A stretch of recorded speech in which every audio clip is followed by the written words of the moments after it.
This is Greg Jarboe. I'm at Search Engine Strategies New York. It's day one, and I'm with Chris Boggs. Chris, welcome.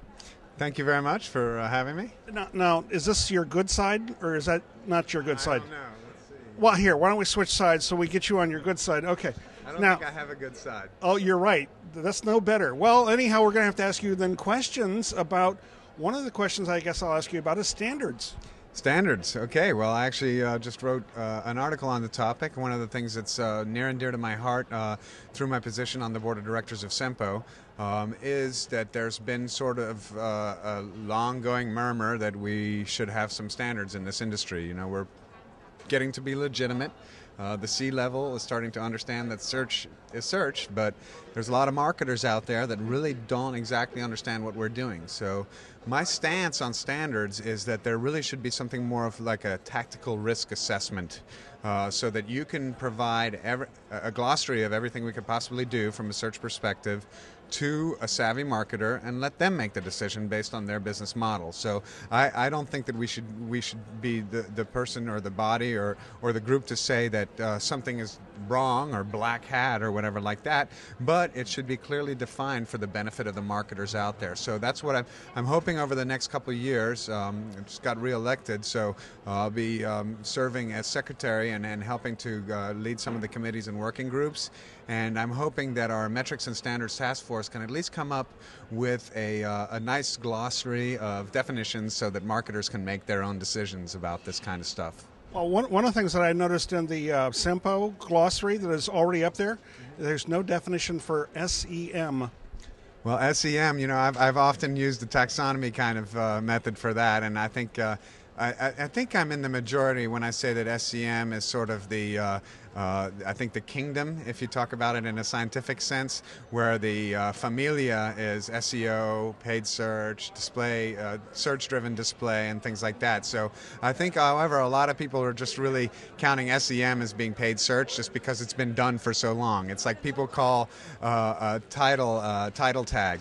It's actually a page title, or you know, an alt attribute is an alt tag. So people just get so used to talking about paid search as being SEM that they forget the fact that there's a lot of facets that really, I think, roll up into SEM. Do you agree? Or I have no opinion because I'm just a man with the camera. Oh, come on. You know more about search than most of the people that are probably viewing this video right now. We can cut that part out. Okay, so let's segue to a dangerous subject. You're from Ohio. That's true. I've just recently moved to Ohio. Now, you know I'm from Michigan. Oh, that's right. My father-in-law is actually a Michigan engineer, so I'm used to seeing that.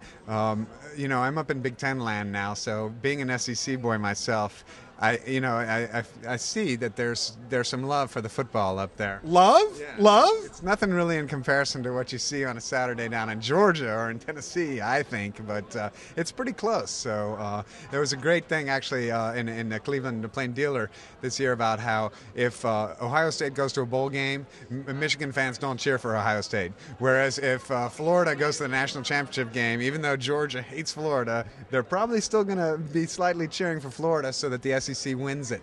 So that's the difference between. But anyhow, Ohio's great. I love it. You know, I'm a family man now, so I could live in Timbuktu as long as I get to go home and see my wife and babies every day. That's what's key to me. So you're here at Search Engine Strategies New York. You've obviously been to a number of these and spoken at a number of them. Anything new that you've noticed this year? Well, I think that, first of all, I want to congratulate Kevin Ryan on doing a great job at taking over this conference.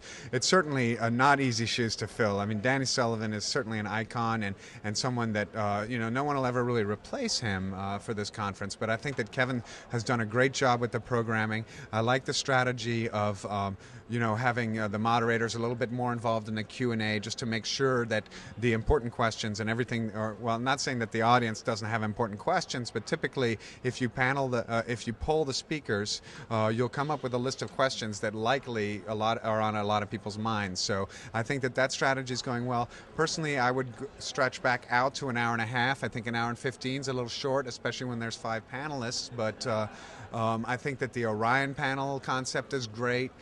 Multiple keynotes is something that's great because I never go to keynotes, so it gives me time to actually do chargeable work.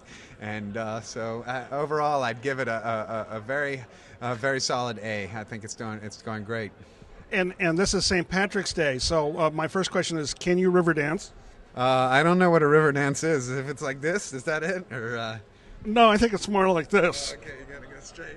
Yeah, there we are. I wouldn't dance, but I guess you snuck it in on me. It's day one, Search Engine Strategies New York, and there's more dancing to come. All right, yeah, there is tonight, that's for sure. It's a St. Paddy's Day pub crawl tonight, so we're looking forward to that. And there's also actually tomorrow night a great charity event being put on by Internet Marketers of New York and sponsored by Best of the Web, amongst other sponsors. That it's going to be a very worthy cause, and we're looking forward to that event as well. Great. Thank you, Chris.